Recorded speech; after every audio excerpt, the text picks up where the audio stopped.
ఒక్కొక్క రోజుని, అంటే ఒక్కొక్క రోజు అని కాదు, కొన్ని కొన్ని రోజులని ప్రత్యేకించారు. మే 1వ తారీఖు ఎవరి రోజు చెప్పండి? అందరికి తెలుసు, మేడే అంటే కార్మికుల రోజు. మదర్స్ డే ఉంది, చిల్డ్రన్స్ డే ఉంది, టైలర్స్ డే కూడా ఉంది కదా. అది ఈరోజు ఏ రోజు చెప్పాలి? ఏ రోజు తెలుసా?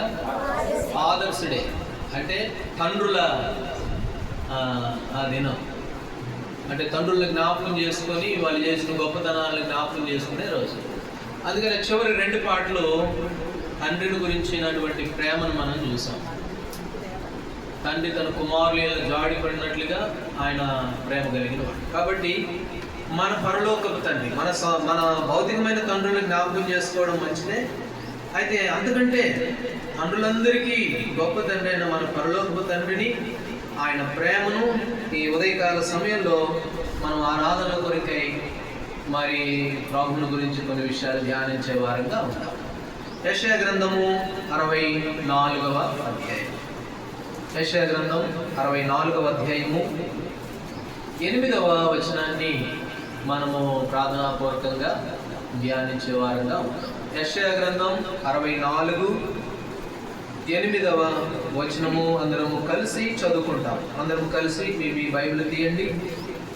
అందరము కలిసి ఈ వచనాన్ని మనం చదువుకునే వారంగా ఉంటాం. యెహోవా, నీవే మాకు తండ్రివి, మేము చికటమన్ను, నీవు మాకు కుమ్మరివాడు, మేమందరము నీ చేతి పని అయ్యున్నాము. ఇక్కడ అంటున్నాడు, యెహోవా నీవే మాకు తండ్రివి. కాబట్టి మేమందరము కూడా నీ పని అయి ఉన్నాము. మాకు తండ్రివి ఎవరు? నీవే. ఈ వాక్యమును దేవుడు మన కొరకు దీవించునుగాక. కాబట్టి ఈ తండ్రిని గురించి, ఏ తండ్రిని గురించి చెప్పబడింది అని అంటే, లోకంలో మన కుటుంబాలకు ఉన్న ఆ తండ్రిని గురించి కాదు. ఏ తండ్రి అని అంటే, లోకమంతటికి తండ్రి అయిన దేవుడు. ఆయన చేతి పని ఇక్కడున్న నువ్వు, నేను, ఎవరమైనా సరే. కాబట్టి మనము మన్ను, ఆదికాండం 2వ అధ్యాయంలో నేల మట్టితో నరుని. కాబట్టి మనం మన్ను, ఆయన కుమ్మరివాడు. కుమ్మరివాడు కుండని ఎంత జాగ్రత్తగా చేస్తాడో అంత జాగ్రత్తగా నిన్ను, నన్ను దేవుడు కలుగు చేస్తూ వచ్చాడు. కాబట్టి మన తండ్రి. అందుకని వాళ్ళు అన్నారు, యెహోవా నీవే మాకు తండ్రివి. దేవుడు కూడా ఒక మాట అన్నాడు 2వ సమూయేలు గ్రంథం 7వ అధ్యాయంలో సొలొమోనుడి గురించి దేవుడు ఒక చక్కటి మాట అన్నాడు. 2వ సమూయేలు గ్రంథం 7వ అధ్యాయంలో 14వ వచనం. 7:14 చదవండి. నేను అతనికి తండ్రినయ్యుందును, అతడు నాకు కుమారుడయ్యుండును. చేసిన ఎడల నరుల దండముతో మనుషులతో దెబ్బలతో శిక్షించును. నేను అతనికి తండ్రినయ్యుందును, అతడు నాకు కుమారుడయ్యుంది. కాబట్టి దేవుడు అంటున్నాడు ఈ మాట దావీదుతో, ఇంకా అక్కడ ఉన్నటువంటి వారితో అంటున్నాడు, అతడు నాకు మందిరం కట్టిస్తాడు. సొలొమోను యెహోవా ప్రియుడు, యెదిద్యా. అయితే నేను అతనికి ఏమై ఉంటాను? తండ్రినై ఉంటాను, అతడు నాకు కుమారుడై ఉంటాడు. చూసారా, దేవుడు ఏమై ఉన్నాడంట? ఆనాడు సొలొమోనుకే కాదు, ఇక్కడున్న నీకు, నాకు, మనందరికీ కూడా ఆయన తండ్రి అయి ఉన్నాడు. నిర్గమాకాండంలో 4వ అధ్యాయము 22లో అంటాడు, 22వ వచనంలో, నిర్గమాకాండం 4వ అధ్యాయం 22వ వచనంలో, ఇశ్రాయేలు నాకు కుమారుడు, నా జ్యేష్ఠ పుత్రుడు, నేను అతనికి తండ్రినై ఉంటాను, అతను నాకేమవుతాడు తెలుసా? దేవుడు అంటున్నాడు, ఇశ్రాయేలీలు అనగా దేవుని ప్రజలు, ఇక్కడ ఉన్న నువ్వు, నేను, మనమంతా ఆయనకి ఏమవుతామంటే జ్యేష్ఠ పుత్రులము, జ్యేష్ఠ కుమారులము, పెద్ద కొడుకులం మనం. దేవుడు అంటున్నాడు ఈ మాట మనుషుల గురించి. తాను చేసిన మనుషులని, తాను చేసి సృష్టించిన వారిని ప్రభు అంటున్నాడు, మీరంతా ఎవరు అంటే నా జ్యేష్ఠ కుమారులు, నా పెద్ద కొడుకులు మీరు, పెద్ద కుమార్తెలు మీరు. చూసారు ఎంత దేవుడు ఎంత ప్రేమ కలిగిన వాడు. వాస్తవంగా ఆయన మనకు తండ్రి అవడం ఏంటి, మనం ఆయనకి కుమారులు కుమార్తెలు కావడం ఏంటి? ఇది చాలు ప్రభుని ఆరాధించడం కొరకు. దేవా నేనెక్కడ స్వల్పమైన మనుషులను, నిత్యమైన నాశన పురుగు లాంటి వాడును, అసహ్యమైనటువంటి మనిషిని, నన్ను మీ కుమారుడుగా చేసుకుని నన్ను జ్యేష్ఠ కుమారుడు అని అన్నావే, అందుకే మిమ్మల్ని ఆరాధిస్తున్నాను ప్రభా అని చెప్పి ప్రభుని స్తుతించవలసిన వారంగా ఉన్నాం. సరే, మనం దేవుని కుమారులం కదా. అయితే ప్రభువుని ఎరగక మునుపు, ఇక్కడికి రాక మునుపు, దేవుని హృదయంలో చేర్చుకోక మునుపు మనం ఎవరు కొడుకులము? యోహాను సువార్త 8వ అధ్యాయం. ప్రభు దగ్గరికి రాక మునుపు మనం ఎవరు కుమారులము అని అంటే, యోహాను సువార్త 8వ అధ్యాయము 44వ వచనం. చదవండి. మీరు మీ తండ్రి యగు అపవాది సంబంధులు. చాలు. మీరు మీ తండ్రి యగు అపవాది సంబంధులు. ఎవరు మీ తండ్రి ఇంతకు ముందు అని అంటే అపవాది. నేను కాదు, నేనే లేదని ఆరంభంలో నన్ను పక్కన నెట్టేసి మీరు అపవాది సంబంధులు అయిపోయారు. మీ తండ్రి యొక్క అపవాది సంబంధులు మీరు. మత్తయి సువార్త రండి. మత్తయి సువార్త 13వ అధ్యాయము 38వ వచనం. మత్తయి సువార్త 13:38. పొలము లోకము మంచి విత్తనములు రాజ్యకుమారులు, గురుగులు దుష్టుని సంబంధులు.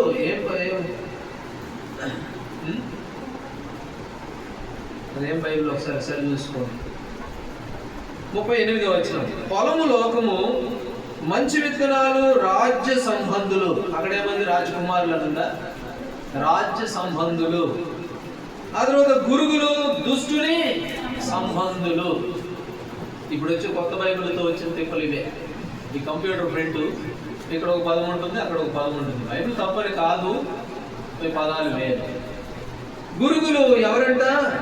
దుష్టుని సంబంధులు. ఆవిడ పొలం లోకం. దుష్టుడు వచ్చి విత్తిపోయాడు. దుష్టుడు వచ్చి మనల్ని, లోకంలో ఉన్న మనల్ని తన సంబంధులుగా చేసుకున్నాడు. దేవుడు అంటే దేవుడి నుంచి మనల్ని దూరపరిచాడు. అందుకనే మనమంతా మన తండ్రి యొక్క అపవాది సంబంధులం ప్రభు దగ్గరికి రాకున్నాం. ఇప్పుడు ఏమైపోయాము? రండి, గలతీయులకు రాసిన పత్రిక 4వ అధ్యాయం. గలతీయులకు రాసిన పత్రిక 4వ అధ్యాయము 7వ వచనం. 4:7. కాబట్టి నీవు దాసుడవు కావు, కుమారుడివే. కుమారుడివైతే దేవుని ద్వారా వారసుడవు. పాపం చేయి ప్రతివాడు పాపమునకు. ఎక్కడుంది చెప్పండి ఆ రెఫరెన్స్? ఎక్కడుంది? యోహాను సువార్త 8వ అధ్యాయం 34వ వచనం. పాపం చేయి ప్రతివాడు పాపమునకు దాసు. అయితే ఏ భేదం లేదు, అందరూ కూడా పాపం చేసి. ఈ రిఫరెన్స్ చెప్పండి. ఈ రిఫరెన్స్ ఎక్కడ? రోమిలకు రాసిన పత్రిక 3వ అధ్యాయం 23వ వచనం. అయితే ఇప్పుడు అన్నాడు గలతీయులకు రాసిన పత్రికలో, నీవిక మీదుగా దాసుడవు కావు. నీవెవరివి? నీవు కుమారుడివే. దాసుడవు కావు. కాబట్టి వీళ్ళు అన్నారు, యెహోవా నీవే మాకు తండ్రి. ఒకప్పుడు మా తండ్రి అపవాది. ఎట్లా తండ్రి అయిపోయాడంటే, గురుగులు వచ్చి విత్తేసాడు మాలో. మంచి విత్తనాలమే మేము, కానీ అపవాది వచ్చేసి ఇది అవునా, ఇది నిజమా, ఇత్తేసి వెళ్ళిపోయాడు అపవాది. తద్వారా మేమంతా ఏమైపోయామంటే అపవాది సంబంధులం అయిపోయాం, దుష్టుని సంబంధులం అయిపోయాం. అయితే పాపం చేయడం ద్వారా మేము పాపానికి దాసులం అయిపోయి అపవాది సంబంధులుగా ఉంటే ప్రభు ఏమన్నాడు? ఇక మీద నువ్వు దాసుడు కావు, ఎందుకంటే నా కుమారుడిని నీ కొరకు పంపించాను. నువ్వు దాసుడుగా ఉంటే నిన్ను విమోచించడం కొరకు నా సొంత కుమారుడు పంపించి ఆ సొంత కుమారుని కలవరి శిలువలో నలగొట్టబడ్డాడు. తండ్రైన దేవుడి గురించి రాయబడింది యెషయా గ్రంథం 53:10. అతనిని నలుగొట్టుట యెహోవాకు ఇష్టమైంది.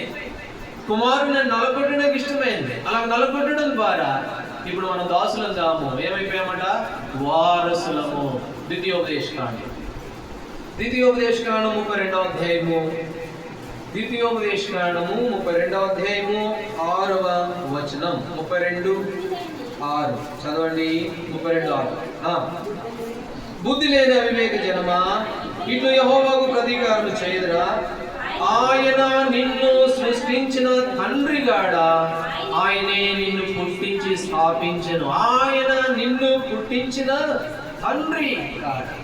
కాబట్టి మన తండ్రి, మనల్ని పుట్టించిన వాడు, మన నిర్మాణకుడు, మనల్ని సృజించినటువంటి దేవుడు. ఈ ఉదయకాల సమయంలో ఆ దేవుడినే, ఆ తండ్రినే నువ్వు నేను ఆరాధించబోయేది. మనం ఆరాధించబోయే దేవుడు ఎట్లాంటి వాడు అని అంటే మనకు తండ్రి. అయితే ఒకప్పుడు మనము దుష్టులే మనకు తండ్రి, అపవాదే మన తండ్రి. వాడు చూపించిన మార్గంలో పోయాం, వాడు చూపించినటువంటి ఆ కార్యాల్లోనే కొనసాగాం. లోకంలో మూడు పంపించాడు వాడు, అపవాది 3 పంపించాడు. అది యోహానుకు రాసిన పత్రిక 2వ అధ్యాయంలో రాయబడింది. శరీరంలో ఉన్న లోకంలో ఉన్నదంతయు శరీరాశ, నేత్రాశ, జీవగుణం. ఈ తండ్రి వల్ల వచ్చినవి కావు, దేవుడి ద్వారా తండ్రి ద్వారా వచ్చినవి కావు. ఈ శరీరాశ, నేత్రాశ, జీవగుణము, ఈ 3 వచ్చేసి లోకంలోకి. ఎట్లా వచ్చినాయి? ఎప్పుడు వచ్చినాయి? ఆమె వచ్చి అన్నది, సర్పం వచ్చి అవుతా అన్నది, అవునా అది నిజమా అని అనగానే సరే అయిపోయింది. ఏం పోయి ఆ పండును చూసిందంట అవ్వ. పండును చూడగానే ఎట్లా కనపడ్డది చెప్పండి? కనులకు రమ్యమైందిగా, నేత్రాశ, అది చూపులకు రమ్యంగా కనపడింది, అదే నేత్రాశ. ఇది తింటే మీరు దేవతల్లాగా ఉంటారు. జీవకుడంబం, నేత్రాశ, శరీరాశ, జీవకుడంబం. జీవకుడంబం అంటే గొప్ప చేసుకోవడం, మనల్ని మనం హెచ్చించుకోవడం. నేను చూడు ఎంత గొప్పకున్నాను.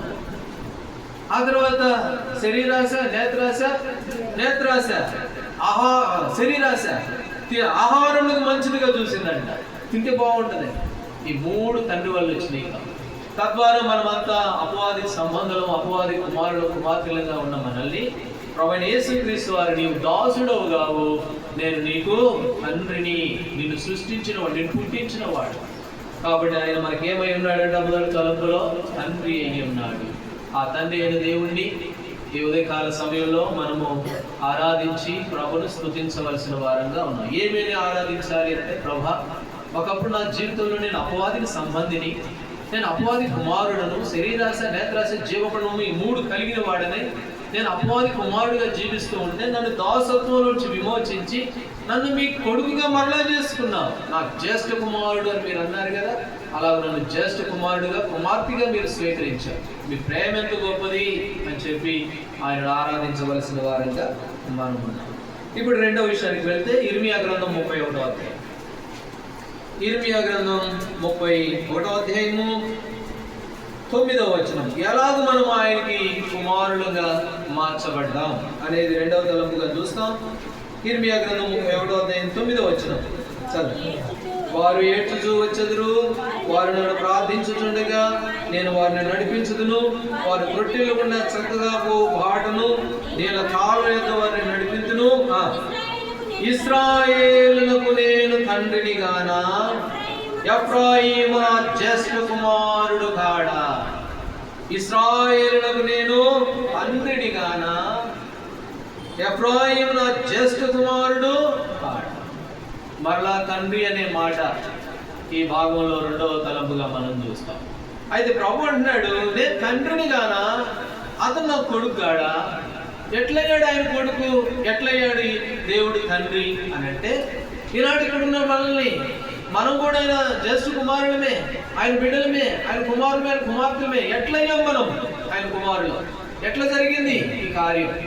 యాకోబు రాసిన పత్రిక 1వ అధ్యాయం. యాకోబు రాసిన పత్రిక 1వ అధ్యాయము 18వ వచనం. యాకోబు రాసిన పత్రిక 1వ అధ్యాయము 18వ వచనం చదవండి. ఆయన తాను సృష్టించిన వాటిలో మనము ప్రథమ ఫలముగా ఉండినట్లు సత్యవాక్యము వలన మనలను తన సంకల్పం ప్రకారము కనెను అనే మాట. మనం కన్నాడు దేవుడు. దేని ద్వారా కన్నాడు? కనడం ద్వారా ఒక కుటుంబంలో ఒక బిడ్డ జన్మించినప్పుడు వాళ్ళకి ఆ తల్లిదండ్రులుగా వాళ్ళు ఎలా మార్చబడతారో, అలాగనే ఆయన నేను వాళ్ళకి తండ్రిని గానా, ఆ ఎఫ్రాయిము నా జ్యేష్ఠ కుమారుడు కాడా అంటే ఎట్లయ్యాడు? మనం ఎట్లయ్యాము ఆయన కుమారుడు కుమార్తెలు అంటే, సత్యవాక్యము వలన మనలను తన సంకల్పం ప్రకారము కనెను. దేవుడు మనల్ని కన్నాడు, తన వాక్యం ద్వారా కన్నాడు. తన వాక్యం ద్వారా మనమంతా ఎవరి అంటే కన్నాడు దేవుడు మనల్ని. అందుకని మనకి ఆయన ఏమై ఉన్నాడంటే ఆయన తండ్రి అయి ఉన్నాడు. ఆయన ఎందుకు తండ్రి అయ్యాడు అని అంటే వాక్యము వలన మనల్ని కన్నాడు. నిన్న ఉపవాస కూడికి వెళ్ళి వస్తూ ఉంటే అరవిందం గారు అని ఆయన వర్తమానం పెట్టుకొని విన్నాం. ఆయన ఒక సంఘటన జరిగిన సంఘటన చెప్పాడు. ఒకళ్ళంట మిషనరీలు దొరలు వాళ్ళు వచ్చి ఒక ఊరికి పోయి స్వార్థ చెప్తుంటే ఆ ఊర్లో వాళ్ళు చాలాసార్లు కొట్టారంట. ఆ ఊర్లోకి రానిట్లేదంట వీళ్ళని. ఎప్పుడైనా సరే ఆ ఊర్లోకి పోవాలంటే భయం అంటే వీళ్ళకి, ఎందుకంటే కొడతారు వాళ్ళు. స్వార్థ అంటే సరే కొడతారంట దొరలని, అప్పట్లో పెద్దవాళ్ళని. ఒక సందర్భంలో ఒక దొర ఆ ఊర్లో నుంచి వెళ్ళాల్సి వచ్చిందంట. ఆయన అప్పటికి భయపడుతూ వెళ్తున్నాడంట. అక్కడికి పోయేసరి ఆ ఊర్లోంచి దాటిపోతుంటే అక్కడ ఒక మంచి మందిరం కట్టబడి ఉందంట. దేవుని మందిరం కట్టబడి. ఆయన అంటున్నాడు, ఆశ్చర్యపోయాడు, ఇదేంటి స్వార్థ చెప్పడానికి ఈ ఊర్లోకి వస్తూ వీళ్ళందరూ మమ్మల్ని కొడతారు కదా, అట్లాంటిది ఈ ఊర్లో చర్చ ఉందండి. ఆశ్చర్యపడి వెళ్ళిపోయాడంట.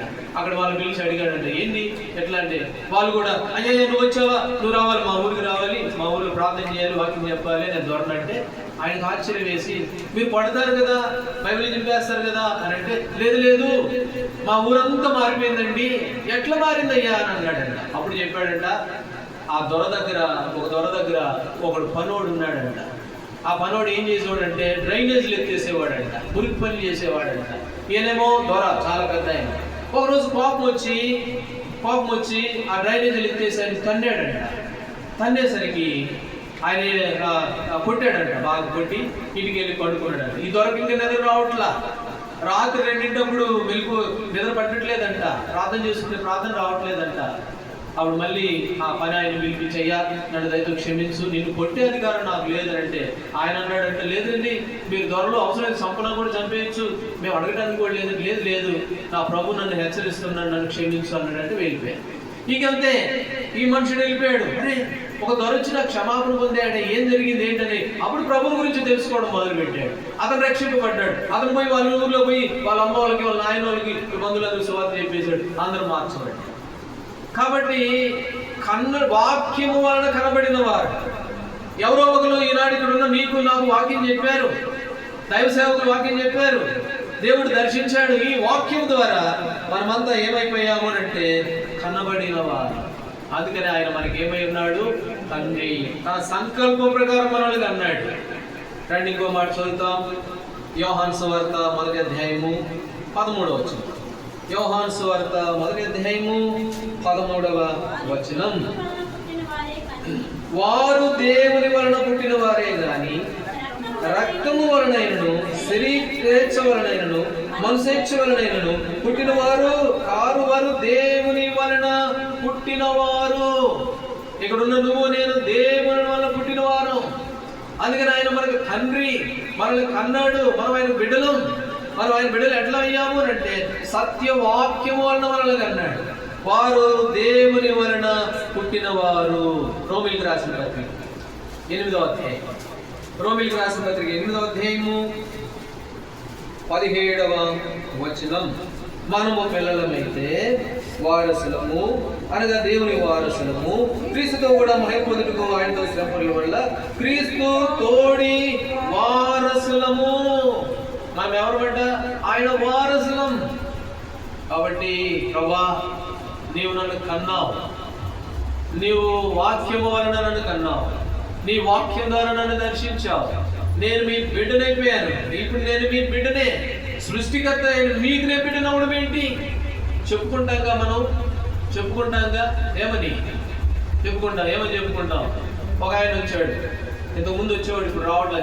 జాన్ మాస్టర్ గారు అని మనకు తెలుసు. జాన్ మాస్టర్ గారు ఒకసారి వచ్చి మాట్లాడుతూ, బ్రదర్ మన ఊర్లో మొట్టమొదటి కలెక్టర్ ఆయన అయ్యాడు ఈ మధ్యనే.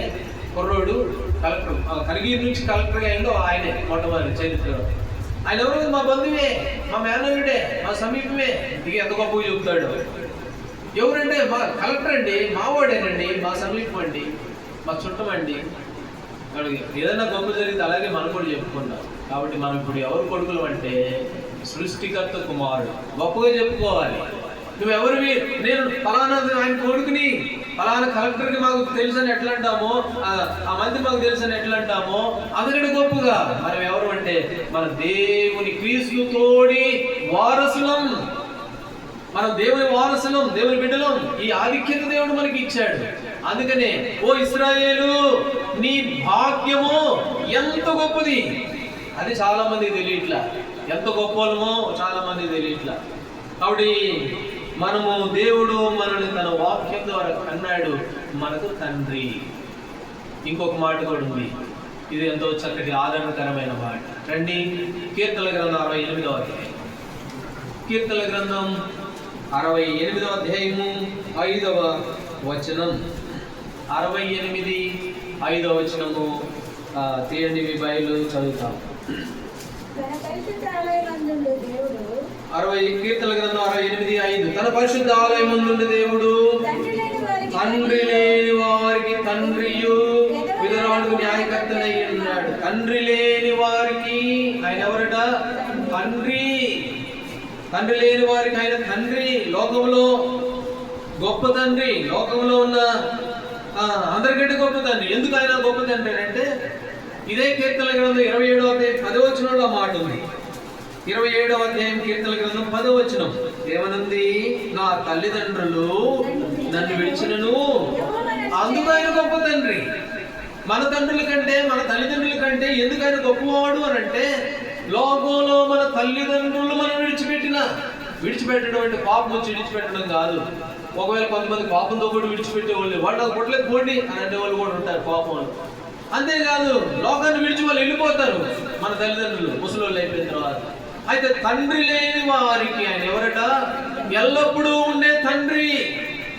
ఇప్పుడు మన తల్లిదండ్రులు పెద్దవారు అయి ఉండొచ్చు, ముసలివాళ్ళు అంటే వాళ్ళ లోకాన్ని విడిచి మనల్ని కూడా అనాథలు వెళ్ళిపోయారు. కానీ ఎవరు తండ్రి, తల్లిదండ్రులు లేని వారికైనా తండ్రి. లోకంలో తల్లిదండ్రులు విడిచిపెడతారేమో కానీ యెహోవా ఆయన మనల్ని అన్నడును విడిచిపెట్టేవాడు కాడు అనే మాట మనం చూస్తాం.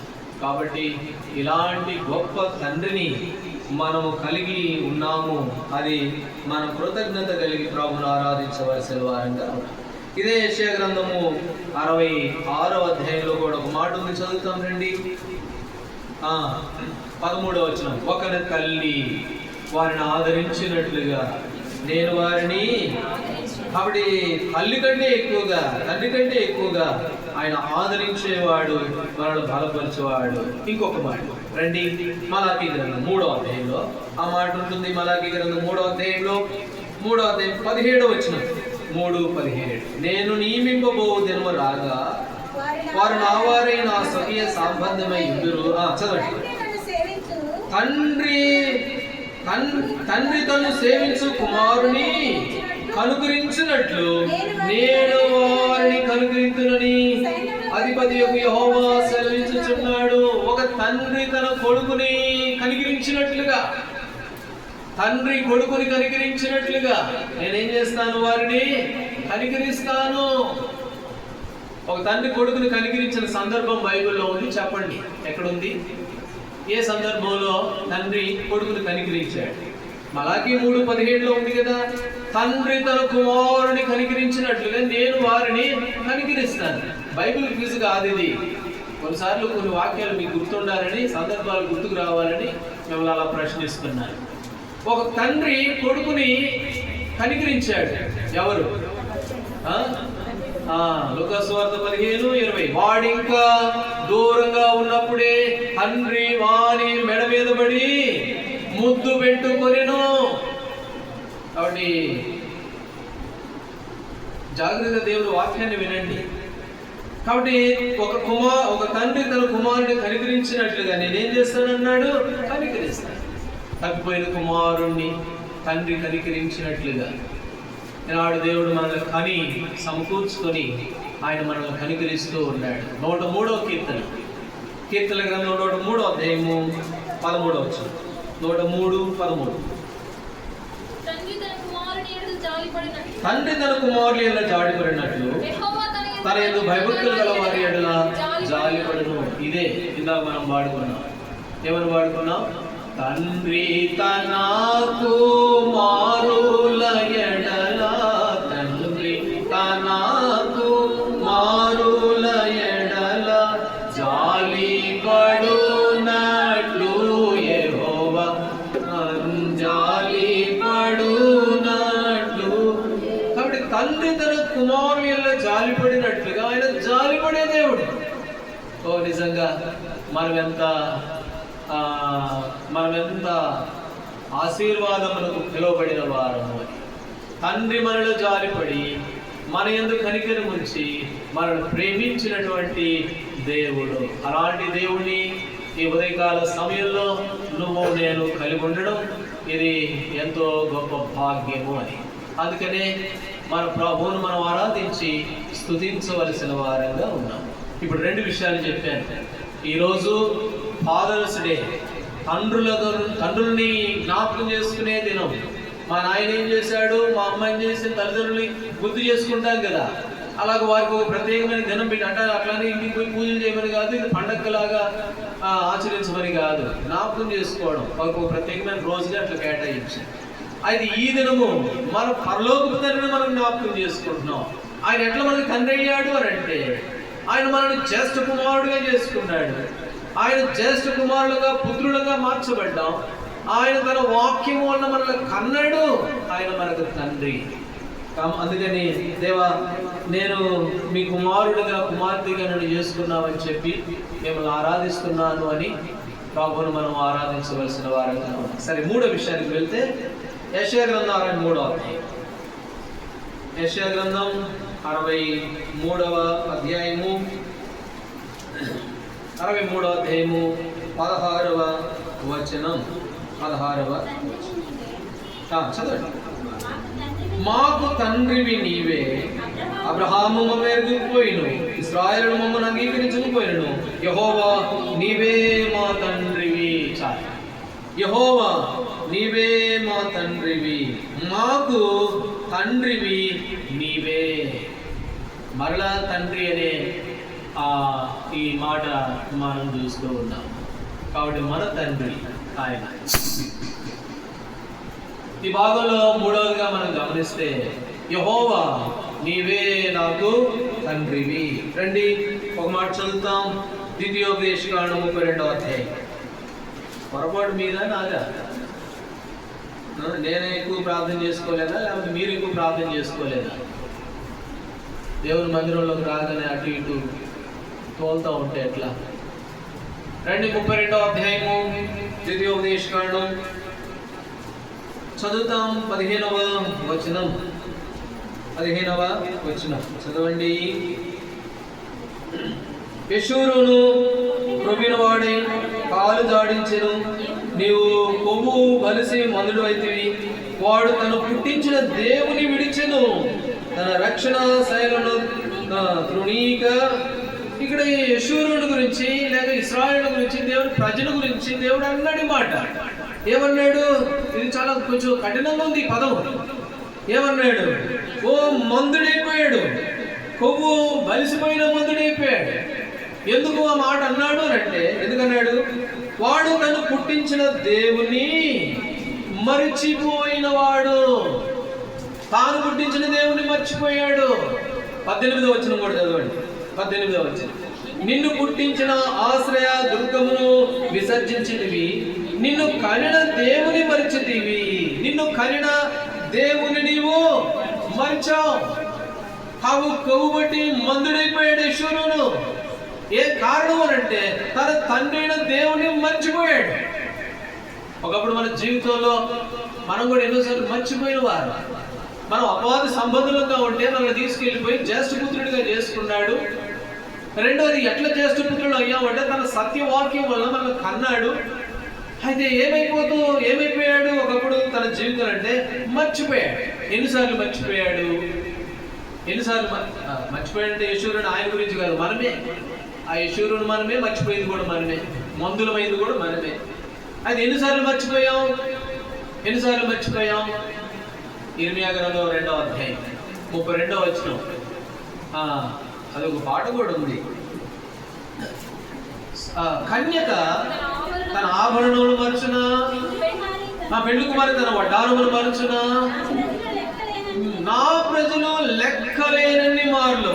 ఎన్నిసార్లు అంటే లెక్కలేనన్ని మార్లు ఏం చేస్తూ ఉన్నాడు ఆయన? మనం మర్చిపోయిన వారం. ఒకప్పుడు మన జీవితం ఎన్నోసార్లు మర్చిపోయిన వారం. మనల్ని పుట్టించిన మన దేవుని మర్చిపోయిన వారం. ఏదో 25వ తారీఖు వస్తే గుర్తుకొచ్చేది మనకి. 25వ తారీఖు లేకపోతే ఏప్రిల్ నెల గుడ్ ఫ్రైడే వస్తేనే గుర్తుకొచ్చేది. అలాగ మనం ఎన్నోసార్లు లెక్కలేనని మార్లు.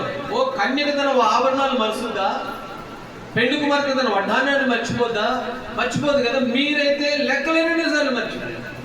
ఒకప్పుడు మనం మర్చిపోయినటువంటి వారు. ఈ అనుభవం లేదు, ఈ ఆరాధన లేదు, ఇలాగ ప్రభువును సమీపించిన సందర్భాలు లేవు. ఎన్నోసార్లు లెక్కలేని మార్లు మందులమైపోయి మనల్ని పుట్టించిన మన దేవుణ్ణి మర్చిపోయాం. గత వారంలో నేను ఒక సందర్భం జ్ఞాపకం చేశాను. ఏంటి చెప్పండి? దేవుని మహిమను మనుషుల యొక్కయు చతుష్పాద జంతువుల యొక్కయు ప్రతిమా స్వరూపులుగా మార్చివేశారు. అదే మర్చిపోవడం అంటే. ప్రభువు పక్కన పెట్టేసి మన కన్నిన దేవుని పక్కన పెట్టి చతుష్పాద 4 కాళ్ళు కలిగినటువంటి జంతువులకి, వాటికి, పురుగులకి, మనుషులకి మొక్కి ఆయనను మర్చిపోయినటువంటి వారు మనం. అయితే మనం మర్చిపోయినా ఆయన మనల్ని మర్చిపోలేదు. యెహోవా నా తల్లిదండ్రులు నన్ను విడిచిపెట్టినను నీవు నన్ను విడిచిపెట్టలేదు. ఆయన మనల్ని విడిచిపెట్టలేదు. ఇప్పటి వరకు కూడా మనల్ని విడిచిపెట్టలేదు. లెక్కలేనిసార్లు ఆయన పక్కన పెట్టినా కూడా ఆయన ఎప్పుడు మనల్ని పక్కన పెట్టలే.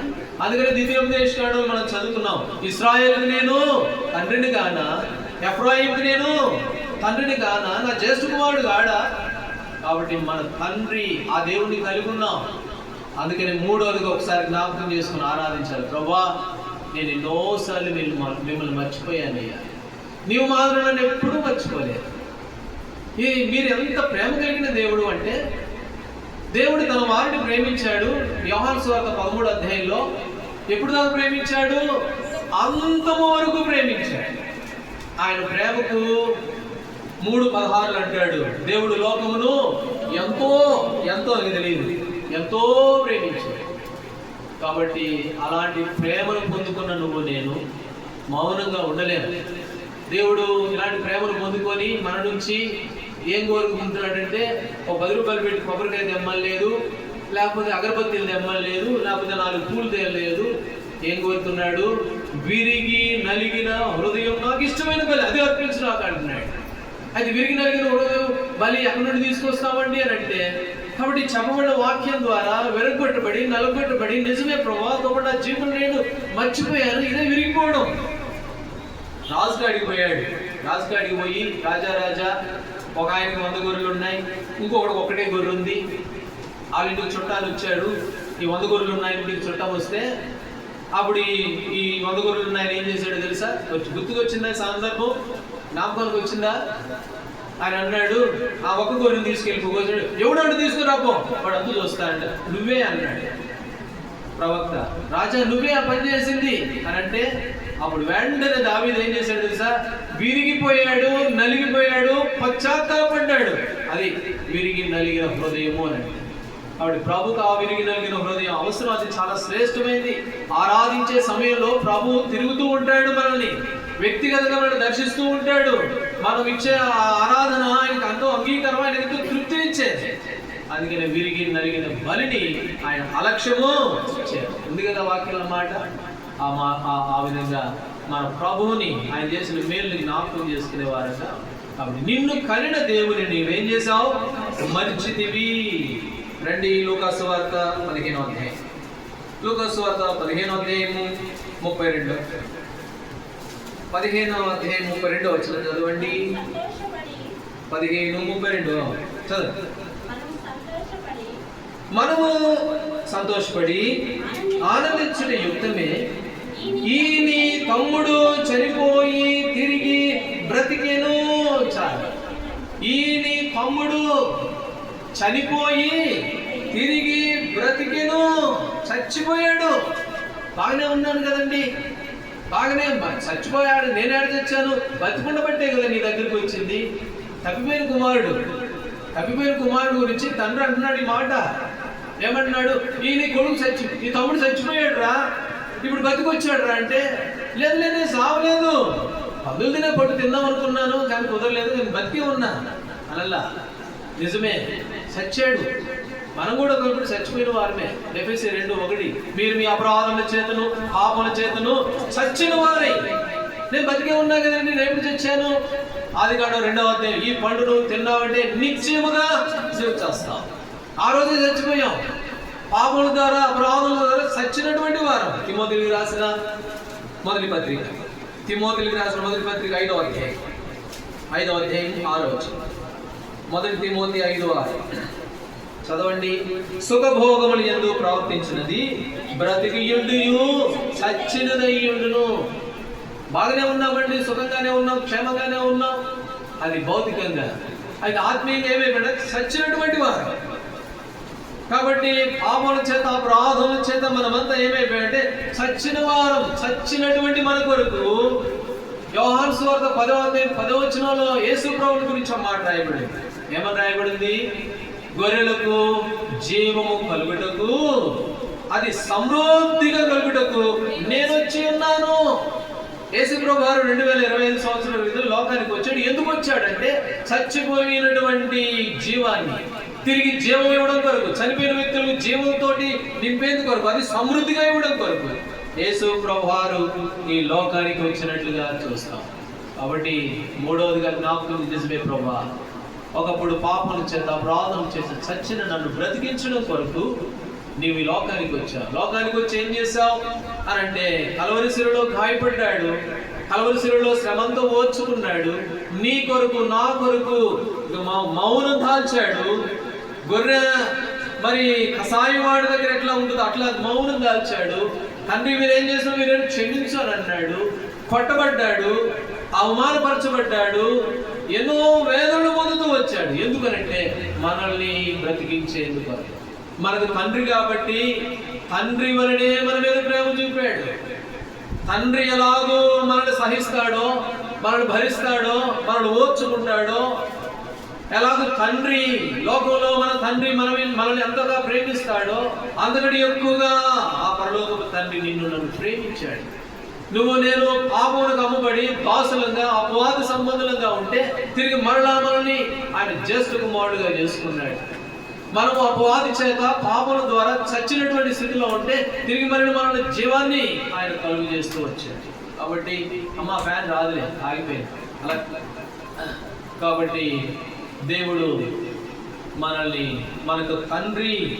అందుకనే వాళ్ళు అన్నారు, యెహోవా నీవే మాకు తండ్రివి, నీవే మాకు తండ్రి. హోషేయ గ్రంథం 11వ అధ్యాయం 1వ వచనంలో ఒక మాట. హోషేయ గ్రంథం 11 వచనం చదవండి. 11వ అధ్యాయం 1వ వచనం. నా కుమారుణ్ణి, అంతేనా, ఇశ్రాయేలు బాలుడేయుడిగా నేను అతని ఎడల ప్రేమ కలిగి నా కుమారుని ఐగుప్తులో నుండి పిలిచితిని. నా కుమారుని ఐగుప్తులో నుండి పిలిచితిని. కాబట్టి మనం ఎవరమంట? ఆయన కుమారుడు. నిజంగా ఎంత గొప్ప ఆధిక్యత, ఎంత గొప్ప ధన్యత. మనం ఆయన కుమారుడు. ఆయన మరి ఐగుప్తులో పాపంలో దాసులు ఉన్నప్పుడు మనల్ని పిలిచాడు. పిలవడమే కాదు, ద్వితీయోపదేశకాండం 1వ అధ్యాయం 31వ వచనం. ద్వితీయోపదేశకాండం 1వ అధ్యాయం 31వ వచనం. తన కొడుకుని ఒక తండ్రి, చదవండి. ఐగుప్తుల అరణ్యంలో మీకు చేసినట్టు మీ పక్షంగా యుద్ధం చేయను. మీరు ఈ చోటికి వచ్చు వరకు మీరు వచ్చిన మార్గమంతటిలోను మనుషుడు తన కుమారుని ఎత్తుకొనున్నట్లు మీ దేవుడికి యెహోవాను ఎత్తుకొని, నీ జీవితంలో ఇప్పుడు దాకా జరిగిన సందర్భాలన్నిటిలో ఆయన తన ఒక కుమారుడిని తండ్రి ఎత్తుకున్నట్టు ఎత్తుకొని, యాకోబుని అన్నాడు ఫరో, ఏమండి ఎవరు ఎట్లా ఉన్నావు, ఏంటి నీ సంగతి ఏంటి అని అంటే, ఆదికాండం 49వ అధ్యాయంలో సమస్తమైన కీడుల్లో నుంచి నన్ను తప్పించిన ఈ దూత. కాబట్టి నా బాల్యం మొదలుకొని ఇప్పుడు ముసలోడిని అయిపోయాను. యాకోబు అంటున్నాడు, బాల్యం కానుడు ముసలోడు దాకా ఎన్నో సమస్తమైన కీడుల్లో నుంచి నన్ను తప్పించిన దూత. ఒకరోజు నేను అరణ్యంలో పడుకుని ఒక రాయి తలగడ చేసుకుంటే ఆ అరణ్యంలో నాకు తోడుగా ఉండి కాపాడిన దూత. ఓ లాభాల దగ్గర కాపాడే దూత, నా ఉద్యోగంలో కాపాడే దూత, అరణ్యంలో ప్రయాణించినప్పుడు కాపాడే దూత. తన మార్గమంతట్లో ఒక కొడుకుని తండ్రి ఎత్తుకొని వచ్చినట్లుగా మీరు ఈ చోటికి వచ్చు వరకు ఒక మనుషుడు తన కొడుకుని ఎత్తుకున్నట్లుగా ఇప్పుడు దాకా మనల్ని ఎత్తుకొని నడిపిన తండ్రి. ఈ తండ్రిని కలిగి ఉండడం అంటే సామాన్యమైన విషయం కాదు. లోకంలో గొప్ప ఎవరికి లేని గొప్ప భాగ్యం ఇది. యెహోవా తమకు దేవుడు కాగలిగిన జనులు ధన్యులు అయిపోయారు. ఈ ధన్యతను బట్టి, ప్రభు ఇచ్చిన ఆధిక్యతను బట్టి మౌనంగా ఉండక, దేవుడు చేసిన గొప్ప కార్యాన్ని బట్టి స్తుతించి, ఈ ఫాదర్స్ డే సందర్భంలో మన ఫాదర్ని మనం జ్ఞాపకం చేసుకొని, మన తండ్రి దేవుడు మనకు చేసిన ఆ గొప్ప ఆ యొక్క కార్యములేంటో ఒకసారి తలపోసుకొని కృతజ్ఞత కలిగి, దేవా ఇదిగో నా యొక్క హృదయాన్ని మీకు సమర్పిస్తున్నాను. ఆ పాట ఉంది కదా, ఈ పాట, వేలాది నదులైన విస్తార తైలము నీకిచ్చిన చాలునా, వేలాది నదులైన విస్తార తైలము నీకిచ్చిన చాలునా, బలమైన నా చేతను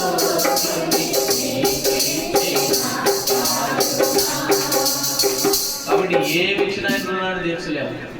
అలానే నీ దగ్గర ఉన్న వెండి బంగారం ఆయన కోరట్లేదు, ఇవన్నీ ఆయనయే. అయితే ఏం కోరుతున్నాడు ఈ ఉదయకాల సమయంలో అంటే, విరిగి నలిగిన నీ హృదయం, నా హృదయం ప్రభు కోరుతూ ఉన్నాడు. దాన్ని ఆయన అలక్ష్యం చేయడు. కనుక కొన్ని నిమిషాలు విన్న వాక్యాన్ని ఆధారం చేసుకొని, మన స్థితిని జ్ఞాపకం చేసుకొని, మన ప్రభు మన స్థితిలో ఆయన మన జీవితంలో ఏ స్థాయిలో ఉన్నాడో ఒకసారి జ్ఞాపకం చేసుకొని, గుర్తు చేసుకొని, ప్రభువుని క్లుప్తంగా, ఇదిగో ప్రభా విరిగి నలిగిన హృదయంతో నా ఈ ఆరాధన మీకు సమర్పిస్తున్నాను అని మనం ఆరాధించే వారంగా ఉంటాం. ఆరాధన అంటే ఏమిటంటే